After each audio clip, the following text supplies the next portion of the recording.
Hey everybody, it's Dana from the Animal Welfare Society in Kennebunk, Maine.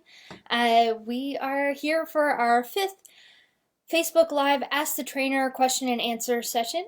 You wrote in this week with questions about dog training and issues you're having with your dogs, and I'm going to help answer them. We'll save some time at the end to go over any questions that you have, so please use the comment section so that I can see what everybody is looking for or needs. We'll wait just a few minutes for a couple people to tune in so we can get this going live. Hank is here with me today to talk about some training. He's always interested.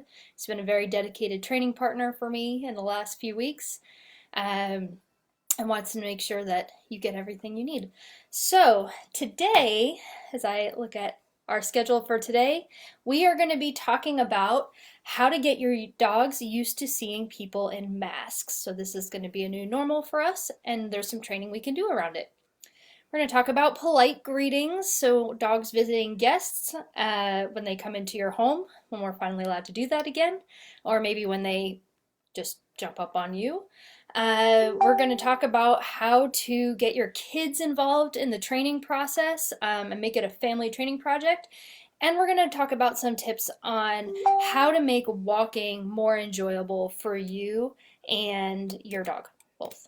So thanks everyone for tuning in and joining. Okay, as a review, every week I'd like to make sure we go over that we are looking at behavior through a lens of motivation, management, and modification. So we want to make sure that our dogs are healthy, Beth, feeling good before we start our training, that their needs are being met physically and mentally. We're going to look at see what we can do to manage the behaviors that we are finding troublesome, and then potentially go into some behavior modification. And today I'm actually going to talk about a behavior modification protocol and kind of dive into that a little bit. We are under the assumption for all of the training advice today that your dogs are healthy, they are not in pain, they're not injured, and there's no severe aggression or anxiety. If you are seeing any of this, and you'll probably hear me mention this a few times, that please call your veterinarian if there's any sort of sudden onset of aggression, in case it is due to a medical reason. And if there is any sort of anxiety, phobias, aggression, that you're working with a certified professional to help through this. So these tips are for kind of general purpose use. So just a disclaimer there. Okay, and then just because I didn't and more people are now watching, if you need anything, have any questions, please email us, obedience@animalwelfaresociety.org. You can look at our training website at animalwelfaresociety.org under the training tab. You'll see our tips and tricks blog that gets updated every week, more information about our Ask the Trainer sessions, and about virtual private consultations, which we're offering as well. So I will mention it again. If you need any of the handouts that I mentioned, please email obedience@animalwelfaresociety.org. Hi Judy, you're very welcome. Happy to see you here. Okay, so let's dive into this week. The first thing we're going to do is how to get our dogs used to seeing people wearing masks. I guess I can't really talk through that today. Hank was going to wear it, but he got a little bit too claustrophobic, so I took it off of him. But we are going to talk about this kind of new normal that's coming up. And I think most of the time we talk about this, it's around our puppies, getting them used to people of all sorts of different clothing and walking styles, and we, have party games and puppy socialization where we're getting our dogs used to seeing people in hats and glasses and all sorts of things. And if you're a dog guardian who has an older dog, you may have noticed that, at the start of winter when our hoods come out and gloves and people are wearing scarves, that our dogs are a little bit more on edge or maybe a little bit reactive. So this is something that is going to be a little weird for our dogs when everyone's kind of back in public but still social distancing, and you might see some people wearing masks. It's going to hide a lot of our facial expressions, which our dogs do rely on for information from us. So this is a great small way to introduce behavior modification and our desensitization and counter conditioning protocols. So this is something that's really simple. I know that sounded like really fancy trainer talk, but it's pretty straightforward. So desensitization is when we are getting our dog used to something that may be uncomfortable at a very low intensity and building up to what they can handle. And counter conditioning is just creating a different emotional response. And a lot of times these two things go together. So we are going to kind of talk about this with masks. How you go through this process is going to greatly depend on your dog.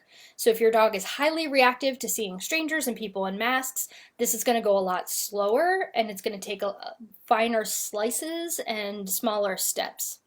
If your dog doesn't really care, it might go a lot more quickly. But the goal is that your dog is comfortable at each step before you move on. So don't move on to step 2 unless your dog is fully comfortable with step 1. So step 1 is we're going to just present the mask to our dog. We're going to let them sniff it. Don't let them run off and steal it. It's not a toy. But let them sniff it and kind of just engage with it. If your dog is really nervous about it, you can let them sniff it and toss some treats, and sniff it and toss some treats. And then in your next training session, you are going to hold your mask, but have some treats and ask your dog to do some of their really reliable basic training. Sit, down, touch, anything, spin, whatever tricks they find super fun, and see if they can have a good time while the mask is out and around. If your dog does not have a lot of previous training, you can start to learn the find it game and just, hey, mask is out, find it, you toss some treats, and we have a good time. The goal is that we're having a good time with the mask out. If your dog's comfortable with that, you can move on to step 3, where you might start to put the mask up near your face, ask your dog to sit, hand a treat. Maybe it's just hanging off of one ear as you're asking your dog to do things, and move through your training process with your dog having a good time, and this is going to be closer to your face. How finally you need to break up those steps is going to be up to your dog. Make sure you go really slowly before we move on to step 4. And step 4 is going to be to put the mask fully on, looped around the ears. You won't be able to hear me if I have it on now, and then start to do some fun training. So you might do a couple warm-up exercises, put your mask on, sit, touch, find it, whatever you're going to do, and have your dog having a good time. Maybe play some tug and get your dog used to that. If they're fully comfortable with you wearing your mask, start to have some other family members maybe walk through with a mask on during a training session, and then outside, treat your dog for looking at people in masks and making it a really positive association. So that's our desensitization protocol. Again, we're taking what might be potentially uncomfortable, people in masks, and exposing our dogs to it in very small little quantities that are easy for them, that's not scary, and slowly building it up to the full intensity level that they might see. So this, I don't have a handout for how to do a desensitization counter conditioning protocol, but if you have any questions about it, I would love to talk about it. I'm always up for talking behavior, so please email us obedience@animalwelfaresociety.org. Okay, this one comes up my whole career forever, is polite greetings with our dogs. So having a dog who politely greets visitors in their home is probably one of the #1 training requests we get, and I know some of my other trainer friends are in here right now looking at this and probably laughing because all of the time this is going to sound so familiar. So this is going to look different for every family, how many dogs you have in your home, how many people, how frequently you have visitors, and what your dog's reaction to those visitors are. And I'd like you to take just a moment here and picture what it looks like in your perfect world. Your guest comes into your home, and what is your dog doing? So we're going to try to formulate that into a positive description. And a positive description, instead of, I don't want my dog to do this, it's going to be, I want my dog to do this. So that gives us an actionable item to train, which is really important. It is much easier to train a behavior than it is to train an absence of behavior. So instead of saying, I want my dog to not jump on people, which is, I hear every day, we want to say, I would like my dog to wait quietly and stand politely when greeting strangers. I'd like my dog to approach and sniff and retreat. I would like my dog to wait quietly until the excitement level is down. Whatever it is that you would like your dog to do, that's what we're going to train. Okay, so here's some tips. The first one is management. So at the beginning, when you're first teaching this behavior, we want to prevent them from practicing rushing the door, jumping on people, licking their faces, growling, whatever it is they're doing. We're really going to focus on dogs who are friendly here, but I will put a caveat at the end for dogs who are nervous. So this, my favorite thing to do is put a baby gate up somewhere in your house that the dog does not have view of the front door, so their excitement level stays a bit lower. We can always come up with a desensitization and counter conditioning protocol for knocking. So there's one for everything, and there's a little behavior modification in there, just like our masks. But really, just having them behind a gate, in their crate, or even just on a leash next to you. Whatever it is that's going to prevent them from rushing and jumping on guests. So we don't want them practicing the behavior, so that's step one. Then we're going to train the behavior we want to see without anybody present. So whether it's to touch your hand, so of course we have our hand out for touch almost every week, so that you could send them to touch the visitor's hand and come back to you for a treat. Whether it's to go settle on their mat, whether it's just to stand politely with all four paws on the ground. You can train your dog to sit for petting, and that's really common. It's not my favorite thing to do because it doesn't give the dog a lot of choice, and a lot of dogs are just like kind of get wound up into that springing position because they're just waiting and building excitement. So if you've ever seen the dog like sit and stamp their feet really hard because they know that they're going to get pet, and then they just launch up and bop you in the face anyway. So I usually like to teach them something a little bit easier, like pushing their nose into your hand, or even just standing.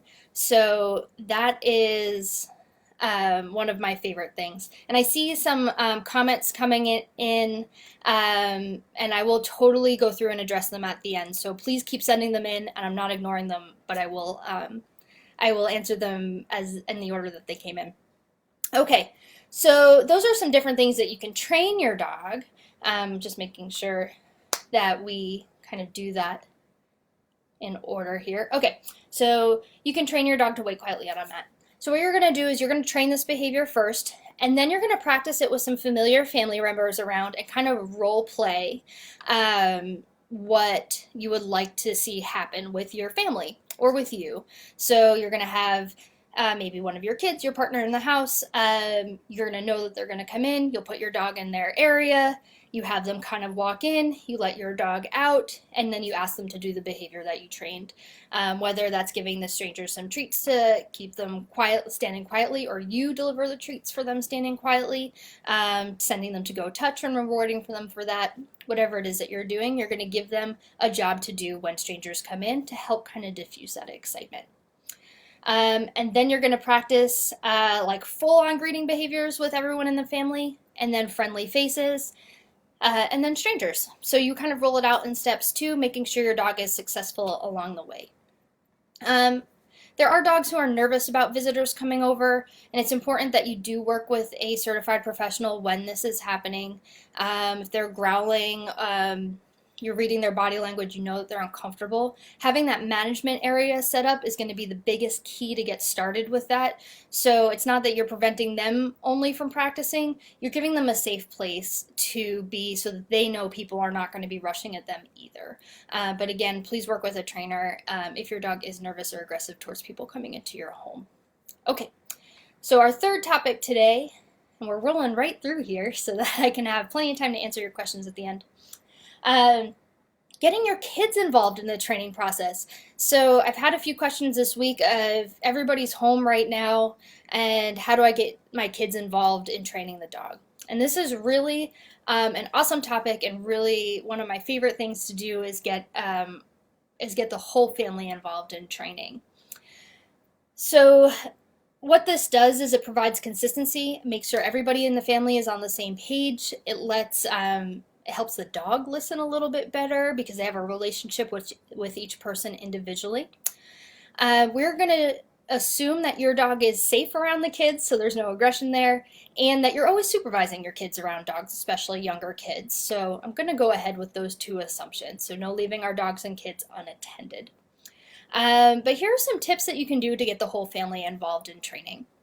So for younger children, you can have them train their dog, which it is training, but you as the adult will have already taught them some behaviors that you know the dog knows really well, and then help your kids be successful in training. So one of the best ways to keep their engagement and involved in training is to have them be reinforced by training. And a lot of the reinforcement for people when training their dogs is seeing their dog do it. So your 2-year-old asks the dog to sit or touch and it does it. It's really exciting. They get to give the dog a treat. So one of the things is, I would say, we ask you with your toddler can ask the dog to sit. Together you can talk, say good job, and then you hand your kid a treat to give to the dog. One of the other things to do is teach your kids how to treat your dogs. So a lot of times when I work with families, kids are nervous and they're kind of like grabby about the treats, and the dogs then get grabby about the treats, and it creates a fraught situation. So teaching your kids to put the treat on a flat hand and kind of elevator it right to the dog's mouth. So the dog's not jumping for treats, not grabbing your kid's hands either. And that can make it a little bit easier. Some kids don't like the slobber, and that's just part of training dogs, but at least we can get rid of the nippy grabby by using a flat hand to present the treat and letting the dog take it from them. So that's an important step too. With older children, I like to engage them by asking them what do they want their dog to be able to do, like what would be silly and fun for them. And by getting their buy-in, you as a family can kind of research how to train your dog that. You can consult a trainer, you can look up, there's so many YouTube videos. And then it's a task that they get to do together with you and the dog, or just on their own with the dog. And it's something that they've already, they have it in their head, they want to teach their dog this new trick, behavior, whatever it is. And then that's reinforcing too when their dog is working with them on something that they want to do. So that's my favorite 3 kind of tricks about training with your kids and with your families. When we're back up with live training classes, inviting them to training classes is a great way. Having them help you with their homework for training, and working with the dog is awesome. Making sure everybody's on the same page and following consistent rules. There's 2 great websites that I love. One is Family Paws, and the other is the Family Dog. So familypaws.com and thefamilydog.com have awesome resources for families, worksheets, training and behavior, making sure your kids have a good understanding of dog body language as they go through can really be helpful to keep everybody engaged, safe, and successful in the home. Sorry, I saw Julie just said the Lily pees in excitement when she sees guests from when we were talking about polite greetings. Also happens all the time. We'll get to that in a few minutes. So the last big topic that came in this week that I wanted to cover is making walks enjoyable for both you and your dog. I think a lot of times when we get a new dog or we get a puppy and we see them turn into adults, we all have these visions of frolicking with a loose leash and the dog's happy and we're happy and it's sun shining and nothing bad ever happens. And the reality is it rains, it snows, it's windy, dogs pull things, you're in a rush sometimes, and life just happens. And quickly we can become, both us and the dog, very frustrated with our walks. So it's okay. Most people come to me and say they feel really embarrassed. Their dog's barking at things and people. And I know we shouldn't because you're in the majority, but it's really, it can be really stressful. So one of the first things I want you to think about is, why do you want to walk your dog? Is it because you think you just should walk your dog? If that's the case, I really want you to take a look at it without the social pressure of, I feel like I should walk my dog, but really why? Is it because you have a dog who loves to walk? Is it because you have a dog who needs to get their energy out? Is it because you like to walk? If you have a dog who is very reactive, doesn't have a high energy, is elderly, it might be painful to walk, think about other ways that you might be able to exercise them. And then for those of you who truly love to walk and know your dog is going to love to walk, and you just want to clear up some of those kind of relationship and incompatibility and obedience issues, here are some tips for you for that. So there are 3 kinds of different walks that we do with our dog. There's the walk for your dog. So that's, they need to go to the bathroom, they should be allowed to sniff. It's kind of free range. You're going to let the leash be loose, but you're going to follow your dog around safely in a safe environment and let them kind of dictate what's going on. They get a lot of information, it's a lot of enrichment from sniffing, so you want to let them do that. You want to let them feel not so pressured to go to the bathroom. So that's the walk for the dog. And then the majority of the walking that I do with my dog is the walk for us. So that is, we are enjoying a walk together. The dog gets to sniff, I get to enjoy the air. No one's pulling or rushing each other. The dog's walking next to me, but maybe a little in front, maybe a little behind. But in general, we're enjoying each other's company and outside. And then there's the walk for me, and I usually call that heeling. So that's a very formal position. The dog is in a specific area next to my leg, within 2 inches, looking at me. We are one unit. I am dictating everything. The dog does not have a choice in what we're doing, which for an entire walk would not be very fun for the dog or for me. But sometimes we need to use that to get through a hairy situation. Maybe it's really crowded. I used to live in Philadelphia, so I'd always use this kind of walking when we were going through like an outdoor restaurant session. So if you live in Kennebunk or anywhere near the beaches, that's going to come up over the summer, hopefully. And so that's when I'm like, okay, we are together, I'm leading, we are going. And that's the walk for me. So, and I do have a handout about this to kind of explain that, and I want you to think about that when you're walking your dog. And then I want you to break up the foundations of leash behavior and train them inside first. So, making sure that your dog is not overexcited or scared when you just put the leash on. So again, putting the leash on, offering a treat, doing some different training around it, not necessarily that the leash means going outside. Getting some focus on you. One of my favorite ways to do that is to walk backwards. So you put the leash on, you have some treats maybe right at your belly or in your pouch, and you're going to take a couple steps back. The dog's going to focus towards you. They can be making eye contact or not. And we're going to treat our dog right to their mouth. So take a couple steps back. If you can get really good at it, you can start to see if you can do it while walking. So treat and walk at the same time. It's a little bit tricky. That's why I practice inside first. And create that bond of like reinforcing the loose leash, reinforcing the focus on you. And then practice kind of walking and being together. So having your dog relax at your side, taking a couple steps, and treating next to your leg where you want your dog to be. So the treats need to come from where you want your dog to be most of the time. So if we're running and catching up and treating them in front of you, you're going to see a lot of dogs running and they know that the treat's going to come ahead of them. But if you want your dogs a little behind or right next to you, that's where the treats need to come from. Then try these skills outside in a fenced-in yard or a quiet area where there's no other dogs or people around. It's okay to make mistakes. It's okay that your dog's not into it at first. Keep training sessions short and just try your best. Let the dog sniff the environment first so it's not so exciting, and then start your walking together. I like to create a clear signal. That means, hey, we're walking now, and I usually use the words, let's go. So let's go means I'm going to put a treat by my leg and you are going to walk with me. Even if it's not perfect heeling, that's okay. We're not going to talk about heeling today. That's more of an advanced obedience topic. And if you can get a walk for your dog and a walk together down, I think you're in pretty good shape. And remember to bring treats out on your walks with you. If you have dogs who are super reactive to other dogs in their environment or people or anything where it looks really aggressive or fearful, please work with a certified trainer. So I do have handouts for our Find It game, touch, visitors to your house, going to your mat, and 3 types of walking, and how to start training some loose leash walking. So if you need any of those, please let me know. You can always email us obedience@animalwelfaresociety.org. Okay. So we got a bunch of questions in the chat today. From Stephanie, how do I get my dog to come when I call him? He only does it when he feels like it. So this is a topic that we have definitely covered a few times in the past. And if you send me an email, I'm happy to send you some recall games to play. Again, practicing that coming when called is always a positive experience, so it needs to be super fun.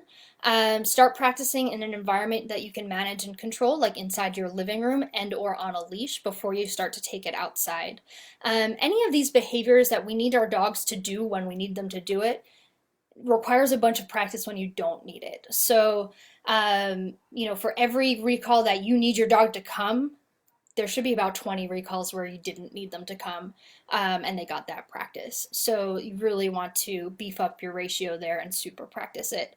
Especially when your dog is having a good time, you can incorporate play into it.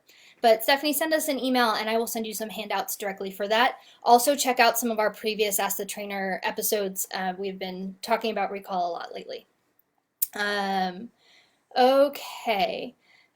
Kim wanted to talk a little bit about the 3-point harness. So for a walking tip, using correct equipment can really help accelerate your training practice. We have one of my favorite harnesses and Kim's favorite harnesses. Kim's one of our trainers at AWS, is the PetSafe 3-in-1 harness. So it has 2 points of connection. It says 3-in-1, but that's because the third is about, it's a car seat. But it has a chest connection and a back connection. And Kim's trained her dog that when the leash is on the back, she kind of has free range to go. And when it's on the front, she's in working on walking mode. And that's certainly something that you can do as well and is awesome advice. In general, it's a harness that fits nicely, is hard for dogs to escape from. So I really love the way it helps in many different situations, whether you want your dog to free range and just walk with you. If you need a little extra help with the pulling and training, it also has an option for that, which is awesome. And Fancy is learning some of the clicker training from last week, which is super fun. You might have seen Hank and I on a video doing some clicker training. Cool. Okay, I think I'm caught up on the comments. So does anybody else have any questions for me for this week? Cassie says she loves the definitions in walking. Cassie's one of my trainer friends in Philadelphia, and this is something that we've been developing here in Maine, and has been really useful in kind of defining our different relationships to the different kinds of walks we have with our dogs. So it's been really helpful for me and our community up here. So thanks, Cass. You can also check out her, she has classes every week too at the Philly Unleashed website. Okay. All right, if there is no more questions, then I'll kind of linger a little bit and just remind you that we have our tips and tricks blog on our animalwelfaresociety.org website. If you have any questions during the week, so these, I'm so happy to see some of the familiar faces every week coming back. So if you think of anything that's been on your mind, please email us and let us know. obedience@animalwelfaresociety.org. Oh, Julie, you're right. Peeing with excitement. I almost missed it. Thank you for reminding me. So if you have a dog who pees when they see people or you, this is a submissive behavior. So it's something that is telling the dog's being like, I'm a little bit nervous and also excited and I'm no threat. So the biggest thing is advising your visitors how to interact with your dog, whether they're nervous or too excited. I, for this, really like to have the dog in a separate area so that they're not getting so excited or it's confrontational to see people come in. And then let your visitors know, like, hey, just give the dog a few minutes to sniff you first before you try to pet them or get really high excited voices to see you're really, like, Julie has a very cute puppy, so and let her kind of make some of those first moves of sniffing, having people get down to the puppy or dog's level and crouching with open body language, so not this forward, I might pick you up kind of confrontational language, which can make dogs pee. We're gonna bend down, with our knees through our waist, crouch, and have kind of an open body towards our dogs, and instead of very frontal, it's going to be a little bit more to the side. Offer your hand to see if they come over and want some petting. This Facebook Live is not good for hand talkers. Offer your hand, see if they want a little bit of gentle petting on their chest, back, or side area. Advise people to not go over their head, which can be a little bit tough for them too. So making greetings non-confrontational and really advising your visitors to stay calm can really help your puppy stay calm. Cool. Thanks, Julie, for reminding me. Okay, I think that's all we have for today. Please email obedience@animalwelfaresociety.org if you need anything. We're happy to help, either through, if it's something that's a little bit too tough to tackle in our question and answer sessions, I am doing virtual private lessons. I had a slew of them this week. They're so much fun and a really great way to help you with your dogs. And then email us if you have any questions for next week. So happy to see you, and take care until next Thursday. Bye.